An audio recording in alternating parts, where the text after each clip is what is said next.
Let me first introduce myself. My name is Tamika Laird, and I'm the Director for the Office of Resilience and Community Services. And I want to say hello, everyone, and welcome. This morning at 8 a.m., the Office of Resilience and Community Services, in tandem with Public Works, posted the 21-day notice on a clear 6 to 8 block radius. This includes streets in Jefferson, Jackson, Preston, Market, Liberty, Main, and Hancock. This is being conducted per the MOU with the state of Kentucky, as well as numerous health and safety concerns that are in these encampments.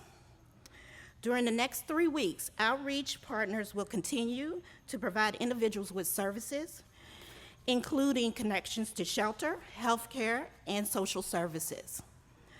This targeted outreach effort will build on a successful model that Louisville Metro Government and our numerous partners have already established over the next 3 years, including, so great to hear the dogs, St. John's Day Center outreach team, which works with the street homeless residents on a regular basis, providing essential services.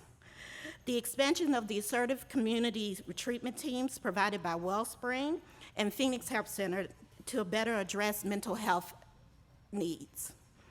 LMPD outreach officers, mobile outreach unit, that are led by 2 homeless liaisons officers, and the ongoing support provided by our compassionate volunteer outreach groups. More than 30% of our homeless population in our city struggles with substance abuse disorder or mental health condition. We are pleased to announce a low-demand program by the Healing Place. It will include transportation and focus on substance abuse disorder. I also want to thank the Healing Place for being a great partner last year by stepping up to provide 24 additional beds during inclement weather.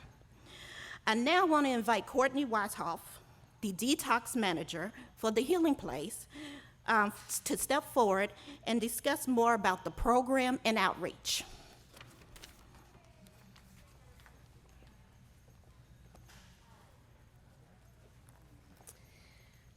We are excited to partner with Louisville Metro and work in coordination with various community resources as well as the coalition to provide wraparound services to individuals in our community experiencing homelessness. As a result of this expanded outreach initiative, the Healing Place has launched a pilot program aimed at reducing the number and recidivism of homeless individuals in our community. Our low-demand program will utilize peer support and case management services to assist in engaging, stabilizing, establishing goals, and developing plans to meet the needs of the individual.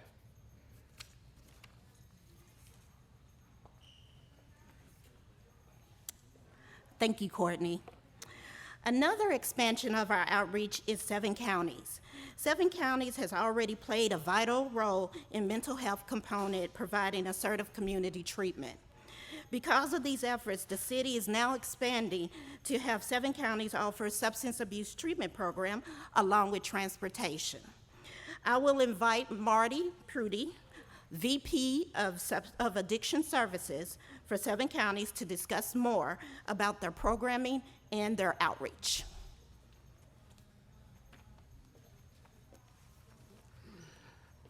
Thanks, Tamika. As you know, 7 counties, we're the region's community mental health center. We offer a full range of mental and behavioral health services, and that includes help for substance abuse treatment and also intellectual and developmental disabilities. You know, addiction and homelessness, there are significant issues that plague our community, and we can't separate those two. And we know that our houseless residents in our city, they broadly experience a range of mental illness, including substance use disorder.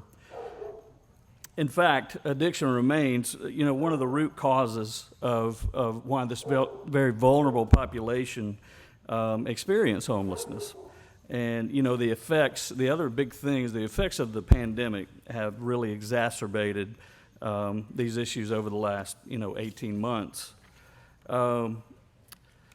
For us to successfully address getting houseless individuals into permanent housing solutions, we want to provide a comprehensive outreach strategy to link them to the resources that they need.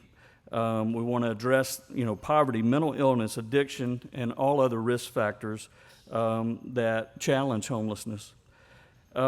Today's announcement demonstrates how we can come together and do that, and we're really fortunate and grateful to be here for that. That's why we're here today. We want to help those individuals find themselves, when they find themselves at a crossroads of addiction and homelessness, we want to be there to meet them where they need to be. And we want to do it in a timely manner. We want to be able to meet them where they're at when they are ready to take that step. So we're excited about doing that. We're grateful to have a long-standing partnership with everybody here. We want to thank you for being here today, and we're ready to step up. Thank you.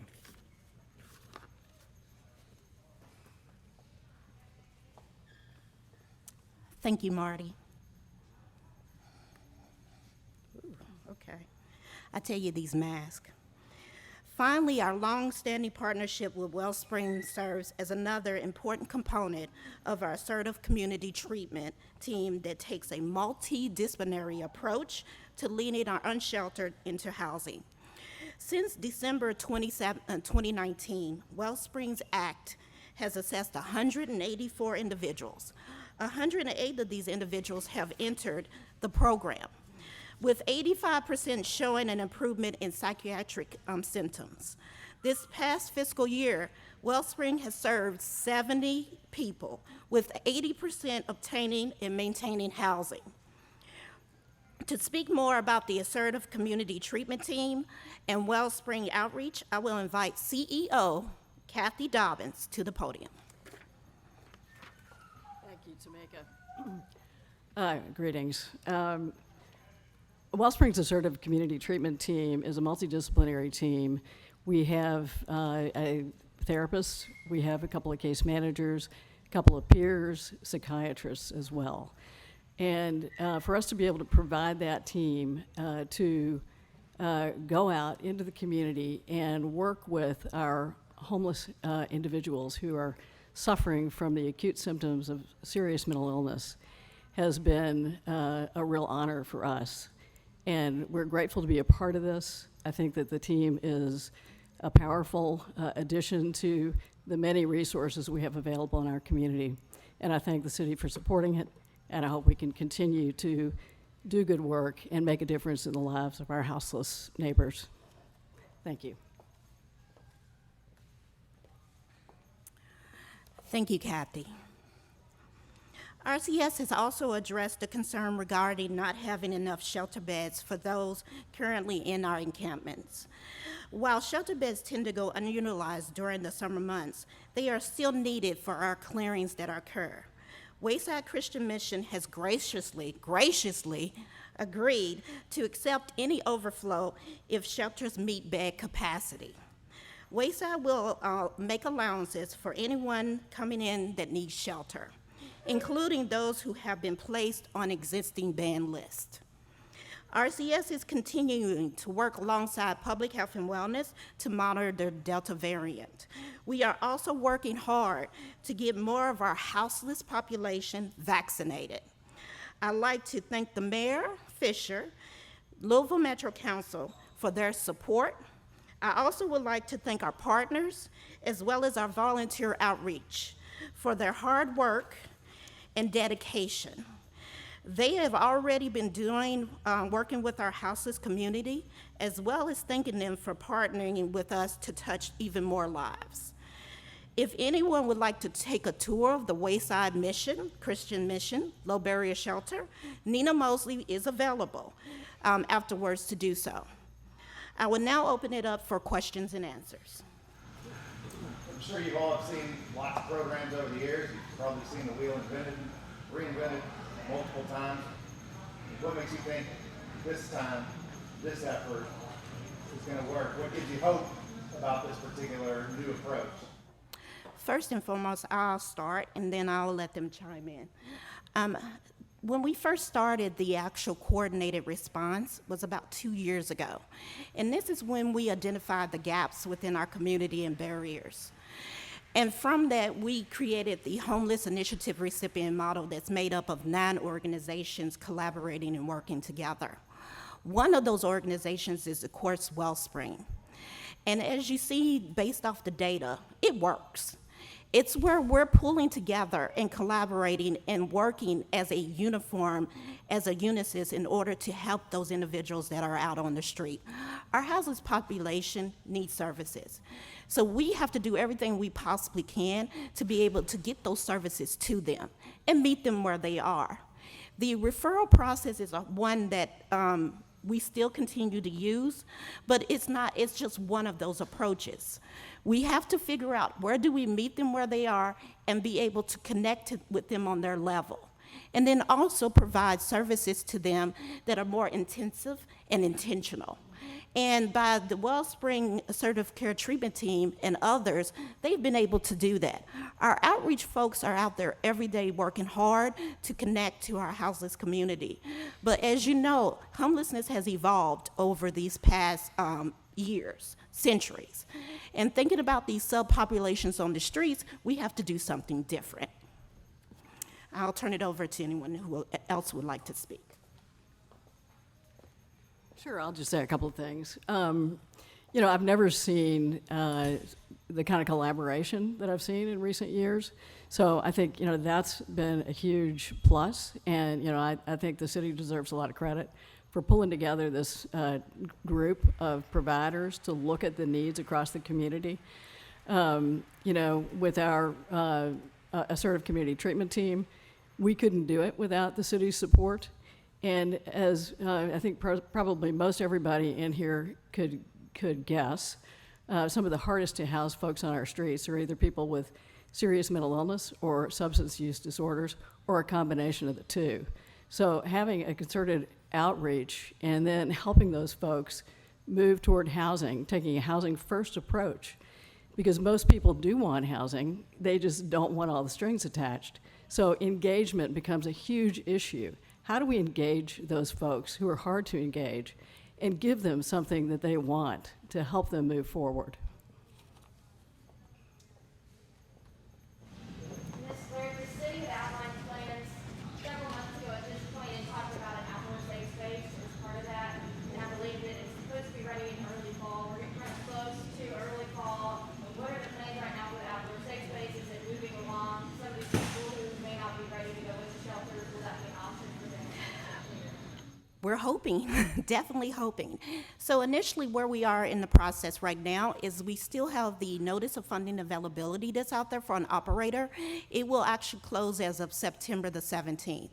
Then from there, it will go through the actual panel process to identify the actual operator of this location. Then we'll be moving forward because we're working with other government agencies. So we're working at the pace in which the timeline is has been designated or determined. We do know that, you know, with everything you do, when you're working on a project, you do have setbacks and you do have issues. So our aggressive goal is to meet the November the 1st deadline, but we do know that because we're pulling in an operator and we're outfitting the location, and it calls for us to also have amenities at that location. So a lot of this is what we have to take into consideration as we actually work towards that timeline, tirelessly, I would say. Some people would ask, why now? Did it take 2 years for you all to gather all of the data? Did it take for the pandemic for people, for you all to understand that the majority of those who are homeless, houseless, are facing mental illness, substance abuse? Why now for this year? That's a great question. So there's a lot of variables and factors that come into play. First and foremost, let's talk about that we already knew mental health was there. The pandemic heightened that awareness, of course. As you have seen on the news, we have a lot of mental health. We have suicides. We have domestic violence that's on the increase. So all of these have made the perfect storm for our nation and also for our city. So what we're doing right now is working to actually help to actually combat that situation and looking at each piece. The great thing about it is that this community has $340 million in ARP funding, which we're excited about. Can we say hooray? But we do know that in our community, as the mayor has stated over and over again, we need 30,000 units, which equals $4.2 billion in actual funding, investment. So even though this $340 is a lot of money, when most people will say it's not a lot of money in comparison to what we need, but it will help us to get on our path to actually having more inventory in our community. How many people will this posting displace or forced to move out of where they are now?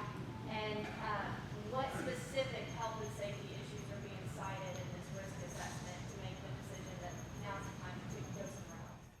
So as we have seen during the pandemic, our city and then other cities around the country are experiencing the same thing with deterioration of our encampments.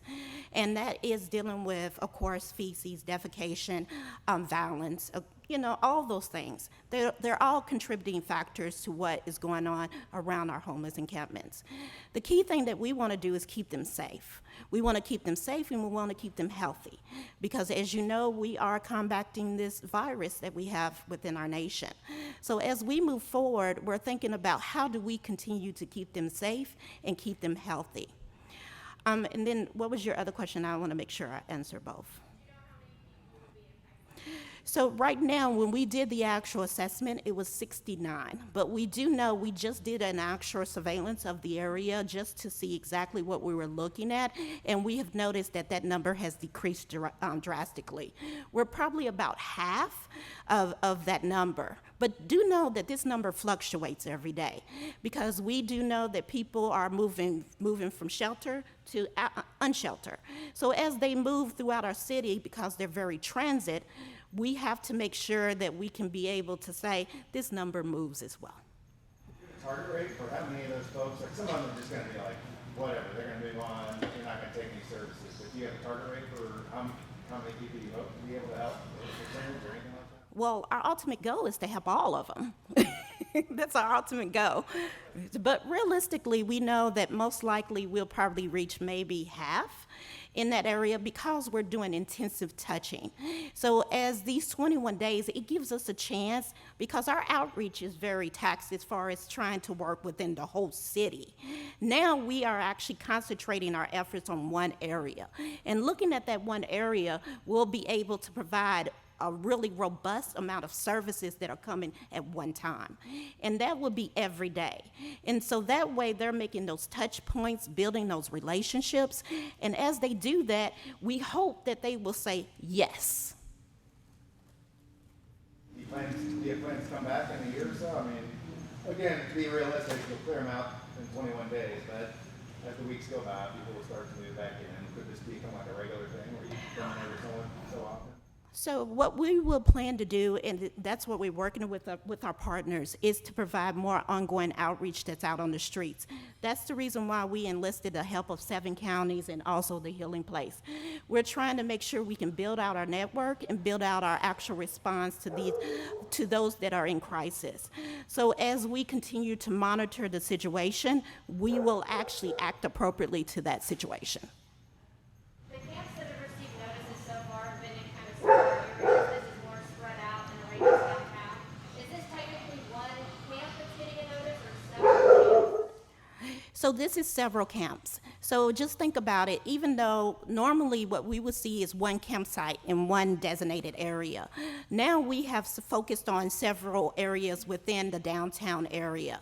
So what our ultimate focus is to continue to wrap around them services that will help them to actually maneuver towards shelter or other services that are available. One thing that we know is if housing is available and we have that, then we're going to move them towards housing as well because we believe in the housing first model. Forgive me if you had already mentioned this. What's going to happen after the 21? Like, get to 21 days and So great question. So as we move towards that date, we hope that our actual encampments will decrease in size. And then hopefully be able to, the outreach will work with them on relocation or help them to actually get into shelter. That is our key goal, shelter and housing. That's where we want to go. So as these menu of options open up for our actual homeless houses community, we'll be able to provide them with more resources. I think this is a great opportunity in our city right now that we're going to be able to offer these types of services that we've never offered before.